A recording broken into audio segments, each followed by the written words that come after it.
Step 1, get 2 pieces of bread out. Got 'em. Get a butter knife and get some PB. Take 1 piece of bread, spread it around with the butter knife. No, Dad, with the peanut butter. I'm just doing what it says. It says take 1 piece of bread, spread it around with the butter knife. Hold on. Get some jelly, rub it on the other half of the bread. No, Dad, open the jelly. Well, it doesn't say to do that. Put the breads together on top of each other. Take a big bite. This doesn't taste like a peanut butter jelly sandwich. Fail. Yeah. Oh, yeah. Get 2 pieces of bread. Get some peanut butter. Get some jelly. Open the peanut butter. Get a butter knife. Put the butter knife in the peanut butter. Take the butter knife out of the peanut butter. You did it wrong. No. Take 1 piece of bread and take the butter knife that has the peanut butter on it and spread it all over the top of the piece of bread. Dad, That's the top. I mean the sides. Squirt some on another piece of bread. Take the butter knife, rub it all over the top of the piece of bread. I quit. You're not making any sense. Zari ruined it on purpose. He knows how to make one. I know, Evan. It's the joke. It's the game that we're playing. Oh. Do you know how to eat a piece of bread? This is the Colour Monster. He is my favourite character from my children's books, and he helps teach kids about mindfulness and about feelings. This topic, I have never seen anything in the tech industry that has generated so much excitement, dismay, fear, all the emotions. This here in Colour Monster in his current state, he's got all the emotions swirling around him at once. The topic I'm going to show through today is agentic app authoring. Some people call it vibe coding. It's effectively, I'm going to make some apps, do some things, and I'm not going to open an IDE. My name is Pete G. I've been around for 15 years doing this sort of stuff professionally. I'm currently at ANZ, where I'm extremely fortunate to have been able to play with some of these tools in anger for many hours of my day job for the last 4 and a bit weeks. But my stomping ground is not so much in doing feature development, it's more Bash, GitHub Actions, Mac Mini management, and looking after the twice weekly releases that we do. So, what I'm going to cover. What is agentic? I'm going to do a demo. It's going to be live. And then I'm going to share some thoughts. All right, agentic. Agentic as a definition is just an adjective to describe something that has agency. When we're talking about agent models or agent LLMs, they're not so much I give an LLM some text and it gives me a text response. It's I give an agent a set of instructions and it is going to call tools on your machine or call web APIs, very similar to what Apple Foundation Models is doing when they're calling, when they're referring to the tools and being able to call tool calls. That would be agent style interactions. What it is more like is describing your ultimate outcome and maybe giving it some instructions for how you want to achieve some of those aspects, and it is going to figure out the appropriate tools to call and hit that goal. And it's just going to keep spinning, if you want it to, until it thinks that it's done a good job. It's less sitting in your IDE and interacting with an LLM. So playing with the new Xcode, I can type in there, run my tests after you've made these changes, and it's not going to run my tests. I still have to go click the button like the big meat bag that I am. So, demo time. So we've got happy and anxious on the side there. So I'm going to crack open the old terminals. So we are going to open Claude Claude is the Claude Code. How far over do I need to maybe move that window just a smidge? Is that a bit better? It's big enough? Yep. Okay, fantastic. All right, so Claude Code is a agent tool from Anthropic. Anthropic make lots of LLM models, but they make this tool where you effectively get this text box in your terminal and you can make it do things. So I can get it to make me an sorry? Is that meant to be past tense? Made. Oh, yeah, no. Thank you. Make me an iOS app that has a button that generates a lot of fanfare, like confetti and stuff. All right, time. Now I usually have a little timer app, which I don't have at the moment. I just wanted to see how far I go. Okay, I am going to build a timer app because not invented here, why not? I'm going to build a timer app. I need to build a timer app so I know how long my other demos are going to go. So, make me a 20-minute countdown timer app for Mac. The window should... It's funny, as soon as someone watches you, your typing goes out the window. The window should be frameless. I want one of those floating ones. Float above all windows and be resizable. Be resizable. Don't truncate. Labels. Don't see. Truncate. Labels. Now that's not going to give me, it's going to come up with its own design. I want my own design, so I've got my notebook here. Just give me a minute. If I could have some lights, please. Fantastic, just so I can see. Let me draw the app that I want. Now my graphics skills with a pen and paper are, so prepare to have your minds blown when you finally see this. I want a play button, maybe an increment and a decrement button. Write a note here. My handwriting is atrocious. Play. Sorry, you can't see what I'm writing at the moment, but I will show you, I promise. Play button. Transitions to reset button after press. Probably gonna have to drop my 20-minute timer, eh? Make a 15-minute timer. All right, I'm gonna make a picture of this guy. Share that into my macaroni. My Face ID is broken, so I have to type in my passcodes. Put that on the Mac. Fantastic. All right, where did it go? There. All right. Let me look at the image first so you can see it. So this is what I drew on my book. That's a very fancy app design. ADA is coming my way.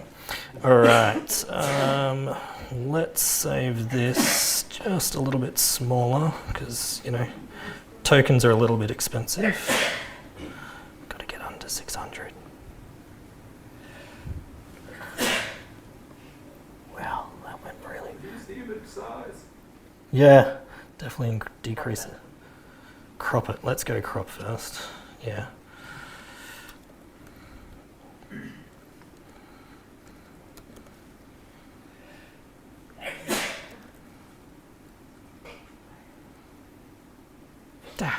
It's fine. That'll be good enough. Save to downloads. Fantastic. Is it still legible? Fantastic. All right. Here is a sketch I did sketch, sketch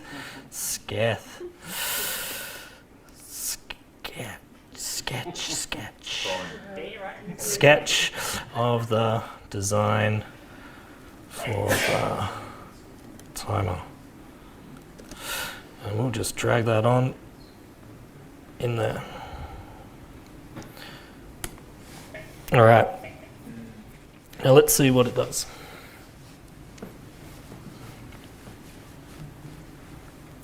It's going to create a 20-minute countdown timer based on my sketch. Perfect, that's what I did ask for. Let's hope it doesn't butter the top of the peanut butter bread. So it's going to create a Swift package for Mac. Add play, pause, and reset buttons with proper icons. So fantastic. It was able to interpret my note in the image and implement the countdown logic and timer functionality. It's going to spin up some sources. It's going to implement and write some code. It's going to ask me to confirm writing some code in a second. Oh no, we're off to a cracking start. Oh, I didn't, I was supposed to make a directory.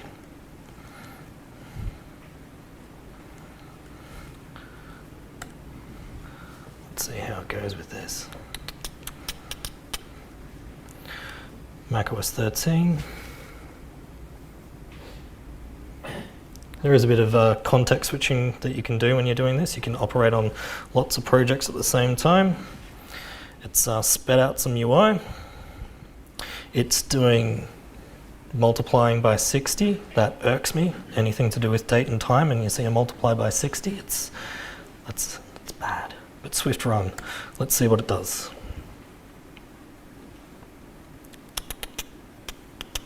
Oh, build failure. Now it's spotted a build failure. It's going to address the sendable. It does better with 7 than us. Oh yeah, it just dumps main actor inside the task. Oh, all right. We have got I said no truncating you. But we have got a, there we go. All right, that is there. Double check that it resets. Oh, geez. It's got some issues, but it's good enough. So instead of me going and finding a Mac app off the App Store, I can spin one up myself. All right, make me an iOS app that has got a button that generates a lot of fanfare, like confetti and just absolute joy and chaos. Let's see how it does here. Swift package. Creating an iOS Swift package. Do we think it's going to be able to generate a launchable executable?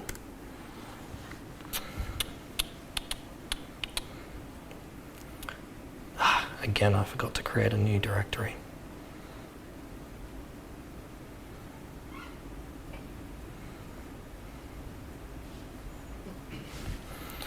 All right, it has spotted that it has found that I didn't create a new directory, so I was going to try and move. Hang on. Oh, there was RMI and RFs in there. That's fine. You just accept yes. You just keep going until it generates something that you want.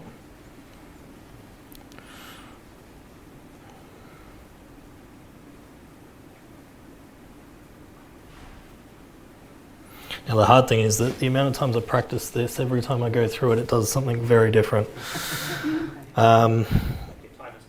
Yeah, yeah. My timer did die. It would have been the previous, because I didn't spawn the timer app. Node did, so Node's killed it off. What I was hoping to have happen in this case, this one's also going to fail. Sometimes when you ask it without any extra rules or context to say, hey, make me an iOS app, it's going to say, I know, I'm going to generate an Xcode project from scratch. And I'm not going to use a tool to generate the Xcode project. I'm going to try and write an Xcode project file by myself. If you ever looked inside an Xcode project file and there's like a massive mapping and graph of all of the GUIDs for all of the entities and objects, that's not a good way to go about it. It thinks that it's actually done a good job. I am very hesitant to see, very keen to see what it actually did.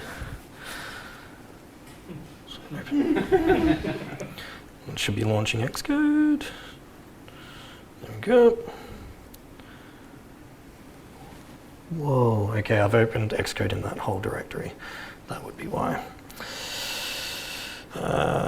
Z, we'll do fanfam.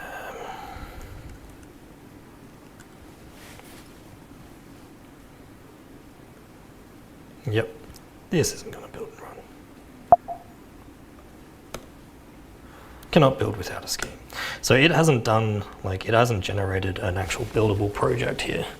So what I wanted to highlight with this case is that the very first time you interact with some of these tools, it takes a while to learn when to give them the right context, and there'll be people that have had no exposure to iOS development, and they will spend quite a long time trying to get the tool to do the thing.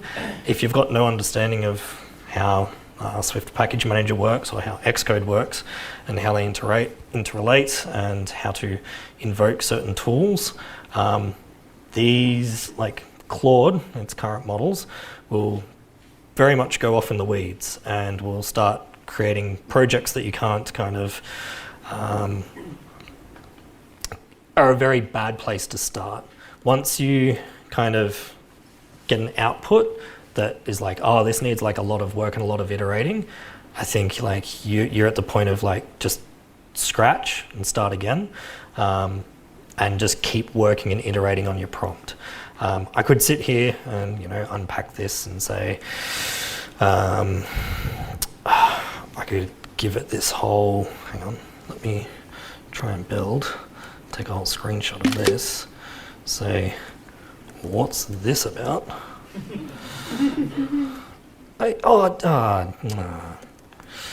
Wasn't quick enough. No, I don't need Find My desktop. That screenshot might be too big for the context. But you can just keep iterating on trying to solve those errors, but without really understanding where it's going and without proper steering, this is going to, like, you'd spend hours battling this thing.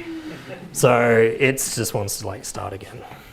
So with like Apple projects, using tools to use the tools, not the LLM, to generate things that are generatable.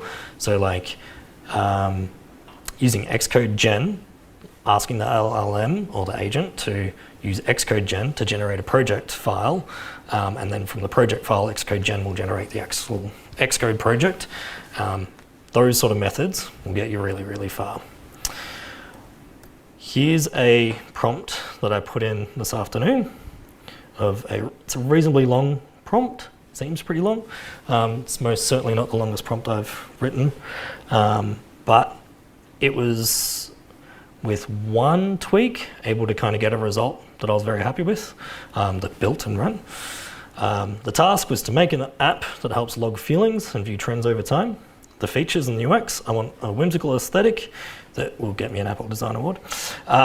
User can log a feeling and the strength of the feeling, and the user should choose the feeling by selecting one of the feeling monsters from, I had this asset. So this was the asset that I had. I was able to like copy subjects from like a web search in the new macOS, which was awesome. But I didn't want to sit and carve and trim and give them all names and stuff. I told it later on, I said, I've got ImageMagick installed on this machine, which is command line processing of images. And your first task when you're going to tackle this is to split up that asset, identify the monsters, give them appropriate names, and use them to build the UI. I also said, use XcodeGen to create the project. I want to target iOS 18, use Swift UI, use Swift data for persistence, You got to have a UI test to validate the user journey. That's very valuable if you are playing with this sort of stuff. Unlike web, it can't read the screen off your simulator. Like, it can take screenshots and then infer what it sees in the screenshots, but it's pretty rubbish at doing that. Like, it can, similar to my drawing, it can get a good idea, but it won't identify bugs that you've got. So asking it to determine what a good UI test would be and for it to validate itself and its own tasks is a great way to get it to iterate and fix its own problems. Ultra think is this, you got to tell computers to think deeply these days, or they just won't. Ultra think is a keyword for Claude. It forces it to go on an excessive amount of cycles of like spitting out an answer, getting itself to review the answer, coming up with a better answer. So I set it for it to ultra think about extensible architecture.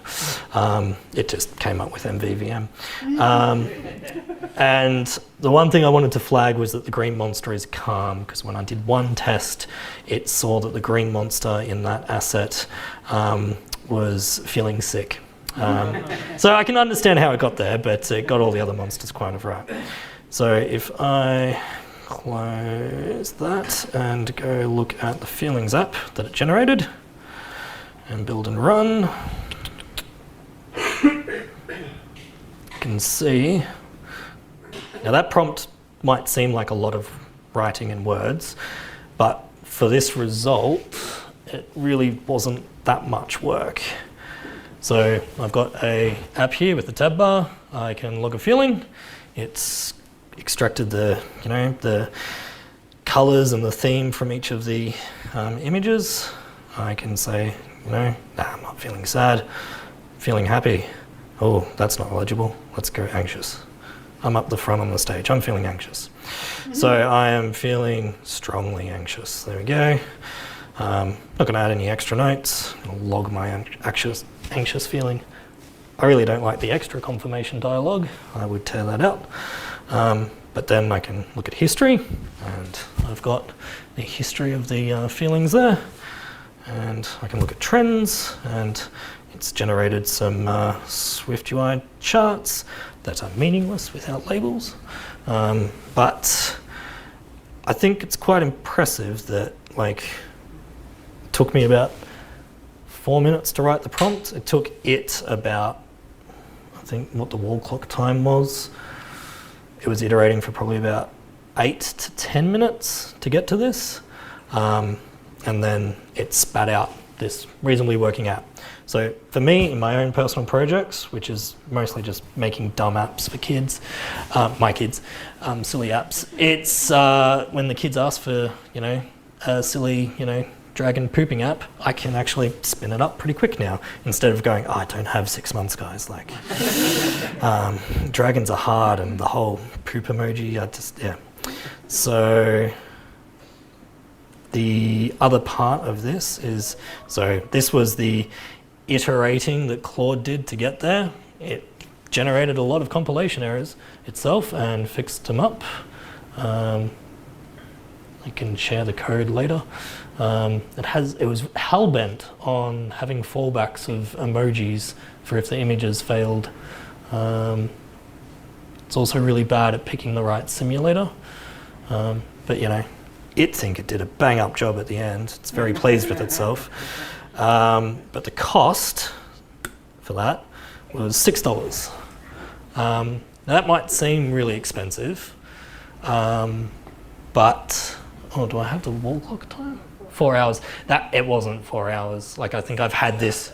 Yeah, if I ask it again, is it 4? Yeah, that's just how long I've had the session open.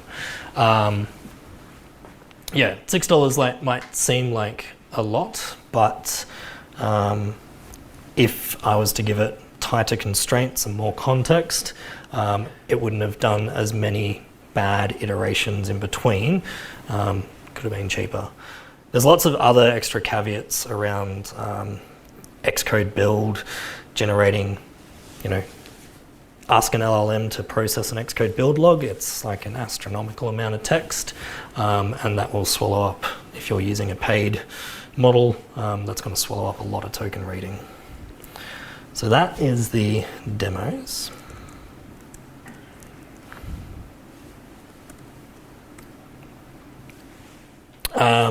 Someone at work said that you can treat it like a junior or mid-level developer that is extremely eager to please, like just hell-bent on just trying to meet your goal, and they know nothing. And that knowing nothing is kind of really important, that it can go and research stuff, but it might not do that if you don't ask it to. I can ask it to go, I wanted to, but I didn't have the time to prepare, but I could ask it to go look at all of the new docs for all of the stuff that's out in the betas and to try and generate some of the, use some of the new APIs from WWDC. But it's not going to do that on its own accord. Some of the capabilities and strengths where I see these tools super helpful for myself, rapid prototyping, knowledge discovery is awesome. Its ability to hit the internet, find answers from Stack Overflow or Apple forum posts, digest them, validate them, go, no, that's ancient, that's old, go look somewhere else. In the workplace, it's incredible at navigating complex enterprise. Very handy at reducing toil. So just sitting there and having to iterate on boring tasks. Amazing at multitasking. I don't do it much in my personal projects, but maybe at work, I can have 3 separate things going on at the same time, and a distraction comes in, and then I can come back to task 1, and a distraction comes in, I'll go back to task 3, and just have it keep churning away there. But yeah, for me, speeding up solo projects, whereas I don't make a lot of time for solo projects, but I'll claim that I'm time poor. But yeah, it's amazing at getting me the boilerplate for validating something that I want to spend time in. The limitations and the traps. When you need a specific implementation, so like we said, it's treat it like a junior dev that really cares about the outcome. If you care about the implementation to get to that outcome, you're going to spend so much time coercing and providing so much context. It's it needs to match this architecture that I've got in this other app. Well, then you're going to have to feed it all of the context of the other app, and then you're going to have to sit and iterate and handhold and handhold and handhold. There are times where it will blow your mind and go, oh wow, you totally figured that out from somewhere, and that's exactly the style that I want, but a lot of the time you are not in that world. Using these, I feel like you definitely need to have some grasp of how LLMs work and how it gets to some of its weird hallucinations. It's a probabilistic token generator, so from all of the context that came before, what's the best guess for the token that comes next? That's what it's doing. It's not it's very easy to fall into the trap to think that you are communicating with something that has intelligence. And so you start to get lazy and start to talk to it saying stop providing context, and then all of a sudden it goes off on the weeds again. One of the other things is that it will gaslight you 7 ways to Sundays. Ask it to write some tests, and the tests are failing, and say, sweet, make those tests pass. Guess what it does? It makes the test pass by removing all of the function bodies of the tests. And it's look, I tried, but for now I've made the test pass, and it gives you all the green ticks in the output, and it's you can run your app. It's that's not the goal that I wanted. Cost is a concern. All of these companies that are vending these things, they're all hemorrhaging money to provide them, even though you look at what ChatGPT Codex is another one of these tools. You can't get it without paying $200 a month. They're still losing massive amounts of money on that. I fear that they're very much in customer acquisition, and they're going to get everyone super hooked, and then the costs are going to go up. Now, they're all hedging bets that the cost of hardware and compute and the models will get better, but I fear that the cost is going to go up before all of that kind of comes to materialize. Security, these are super dangerous on your machine. You've got a tool that can pull in arbitrary text from the internet, parse it, maybe thinks it's a prompt, and then run commands on your machine. It's like a remote code execution nightmare or dream machine. On my personal projects and personal machines, I am very much auditing every command. Maybe at work I'm a little bit like, just do what you want, it's fine. No, I'm not like that. I work with an amazing character in CI/CD, Dan Nichols, who talks about, our team, we build a lot of tools or improving processes for the engineers. And he always talks about robbing the engineers of the struggle. So maybe we start building some abstractions over some basic tooling, maybe common Git commands that every engineer is running. It's like maybe we'll write some special tool that we can roll out that saves the engineers from having to remember these 3 flags or something. But then if you do that, you rob the engineers of understanding and learning the idiomatic ways of holding those tools. This takes that to the absolute extreme. You are no longer like, there will be people that will, compare it to, well, we had the advent of Google or we had the advent of Stack Overflow, and it's not too much deviated from that. But I think it's way further, because if you had some code that you're copying from Stack Overflow and you had to push it into your IDE, even though you didn't understand what the code was, you still had to sit there and massage it until it actually compiled and ran. And maybe you're copying some algorithm off the internet and then plugging it into your code. This is like, you're not even aware of what algorithms are going into your code. So I don't know what the future looks like for, if you're a dev or wannabe dev and you're like at high school and you're wanting to like enter the industry, like there'll have to be some kind of like great mentoring and advice around focusing on like intentional struggle, because it's so easy to like pick up one of these things, solve whatever problem you've got in front of you, and move on to the next fun problem that you want to solve. And then the fun might not be solving the code and the algorithm that some of us all enjoy, but the fun for them might be just spitting out the next outcome. So yeah, I don't know what the future looks like for them. Final thoughts. For me, I am going to continue using these 7 ways to Sunday. They make my life a lot easier when I'm using the machine to go find the docs or go find the API, go find the resource that I am not willing to sit and like search the internet or the Confluence or whatever enterprisey thing that you need to look up. And yeah, for me, when the kids ask, hey, can we make a silly app? I get to respond, can we make it sillier? And then we spit it out and it's fun. Now, questions. Now, caveat with these questions, I'd really love to start the questions with those that haven't used these tools, because I'm sure there's like, if you've used these tools, you've got lots of other questions about like, oh, which model are you using? And all of this other sort of stuff. But if anyone's got any questions and they haven't used these tools before, I'd love to answer those ones first. Does anybody have questions for Pete? If you're in Brisbane or Melbourne, raise your hand, we can see you. If you're online, please post in the YouTube chat there. I can see there's several people watching, or on Slack as well is great. Does anybody have any questions they want us to kick us off with? Yes.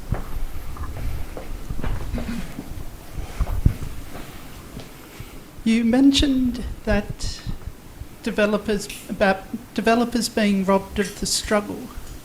Do you think it's fair to phrase it instead as developers now freed up to actually create the sillier apps?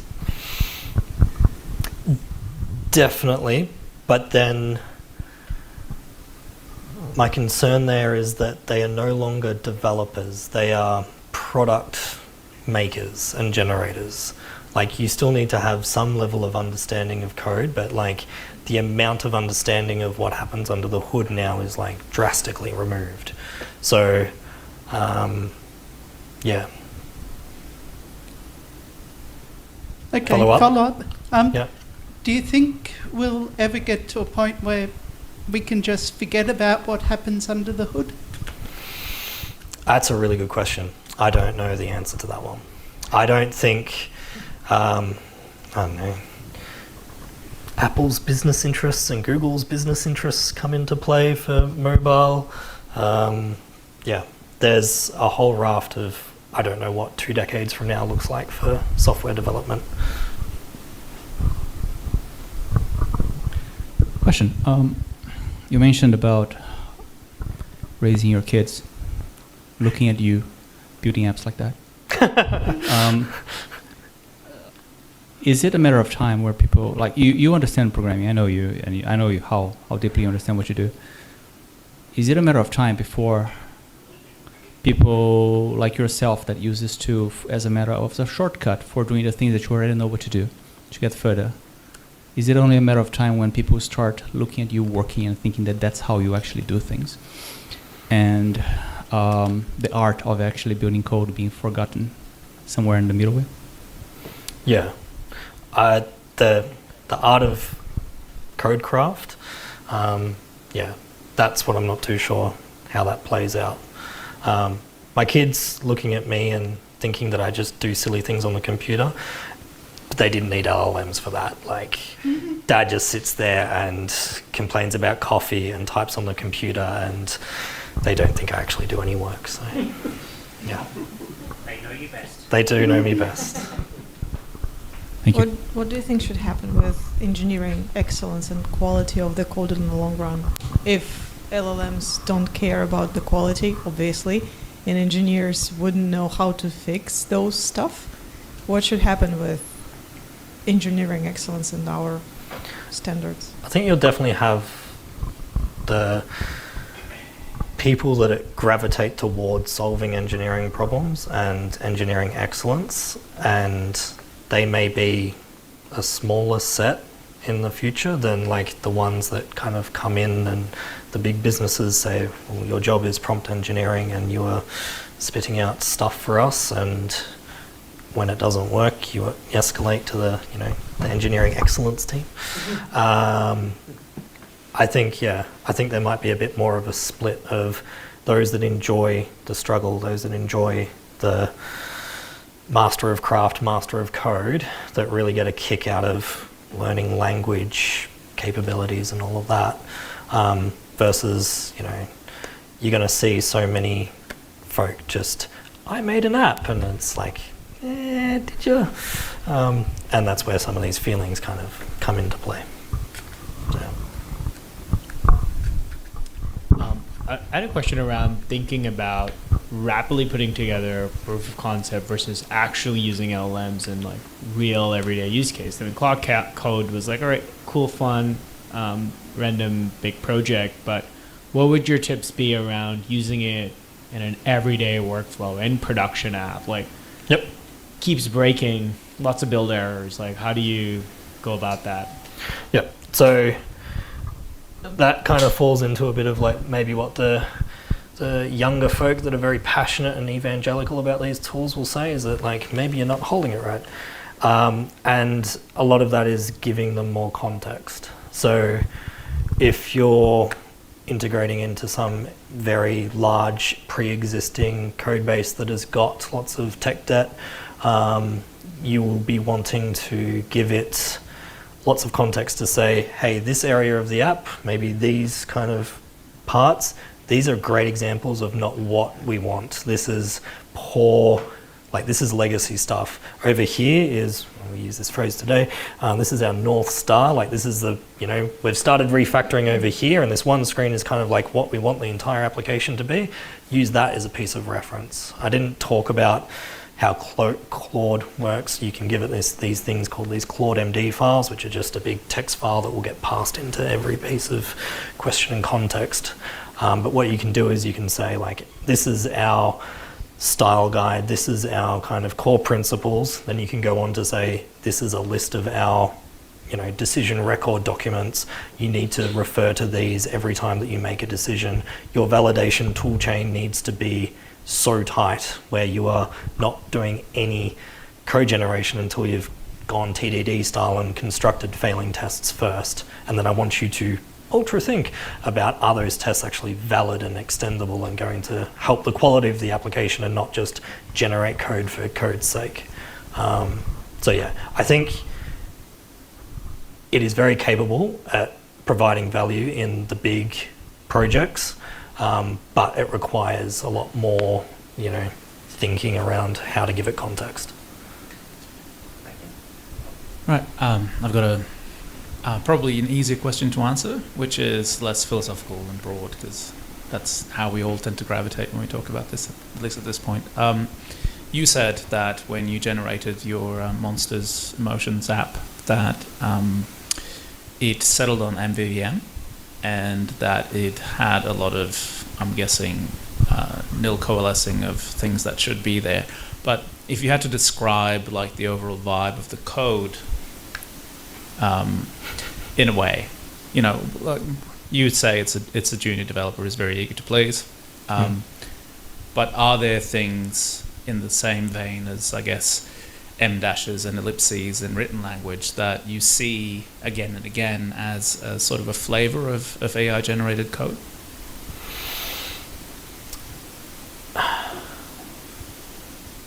I see, and it falls back to like just knowing how the LLMs work. It's just trained on a bunch of pre-existing code, and what is it likely going to kind of generate. If you want it to factor things in a certain way, or to have a specific architecture, or to match a specific level of quality, or use certain patterns, then you need to ask it to and provide the context and provided examples. Once you do that, then it's like, well, that's what I have to do, and it's more likely that I'm going to generate the next token that will match that.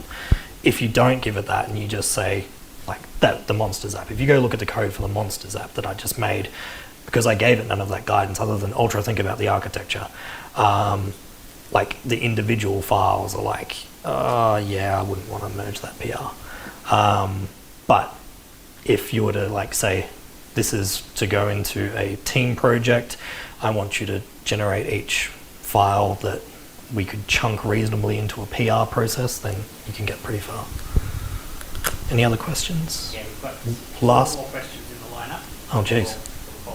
Okay. Yeah. So in your example, right, you generated like a monolith project from a single prompt. Is it possible to create components and then also reference those components in later prompts in later sessions? So that way, like, I don't want to fine tune a prompt. I want to sort of create one giant project. I'd like say, hey, build this thing, this particular component or functionality, and then be happy with that. And then like go into the next functionality. And then I'll have like a final promise that like patched it all together. Is that doable? Yep. Yeah, so you can ask it for when you want it to kind of pause, present you its workings, and say yay, nay on how it's achieved that, and then get it to continue, if that answers that question. Knowing what you know now, would you advocate for your workplace paying for like Claude for engineers? And the other side of the question is, do you reckon your workplace would go for it? So I'm fortunate that my workplace, I do get to use Claude in my workplace, and it is the real deal Claude. And I will be very sad if it ever gets taken away from me. But are they paying for it for you? Sorry? I'm not paying for it. Okay, cool, yeah. Does that answer the question? Yes, it does. I don't think I'm breaching any things there. Is that last one? No, we've got one more, Amy. One more. Two more. Two more. Oh, Swift developers love using the Airbnb style guide.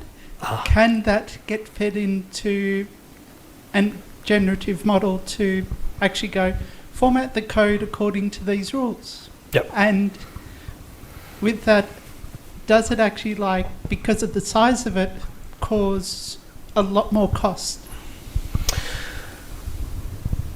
Good question. There's always you when you're providing context, the context is going to turn into tokens. Tokens is what they bill you on. What happens though is that there's this concept now of MCP servers, and that's where instead of saying, hey, here's the entire Airbnb design model and docs and language, here's a dumb little server that sits in front of it that an LLM can talk to, and that LLM can ask questions. Instead of the LLM being given the entire context, the LLM can make a decision to say, hey, I'm building buttons, do you have anything about buttons? And then get the context, instead of it having to parse the entire thing. Yeah. Is that sort of what a tool is? Yeah, so Apple's tool is very, very, very, very, very similar to what an MCP server is in the other world. So if you hear people talking about MCP servers, it's like the buzz of Hacker News for the last 4 months. That's very much similar to what Apple's got with the foundation models, what the tool is, where you provide an API for the LLM to give you stuff in and you give it stuff out. And that can greatly save context that you need to give it. So, one to wrap up then. Yep. Question from online. Shout out to Neil, who is always watching remotely. And it's about more around the possible trajectory and longer term implications of companies not hiring juniors and those less detailed, simple tasks that might migrate to an LLM based. So we could trend towards having a gap of those who are already experienced, but juniors not getting the mentoring, just the struggles that you mentioned, not getting the mentoring they might have had, but very few opportunities for jobs. So where does the next set of mid-levels come from, do you think? And I guess this is speaking just to speculation in general about the industry. Yeah. I think there will be like a bit of a, like I said, there will be a bit of a, not a swing backwards, but like an emphasis on what you lose when you're using these tools in your training and your engineering excellence.